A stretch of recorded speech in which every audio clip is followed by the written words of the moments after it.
আচ্ছা, ডান দিকে এটা তো ছোট ক্যানেলের মধ্যে প্রবেশ করেছি। ডান দিক বাম দিক দুদিকে দেখুন সাতগুলো মাটির থেকে কিভাবে উপরে উঠেছে। এই সাতগুলো উপর দিকটা একটম হুল টাইপের আছে, এটা খুব শক্ত। কেউ যদি এতে পড়ে যায় সেও আহত হয়ে যাবে, বা এখানে যেখানে সাতগুল বাইর যদি হাঁটে তার খাবারটাও কিন্তু ক্ষত হয়ে যেতে পারে।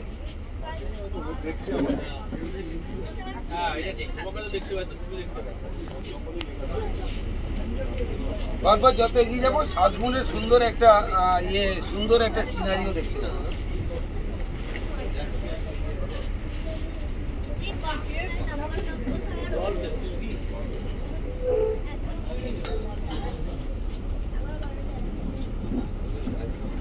আচ্ছা খেয়ে বল তারপরে বলো কি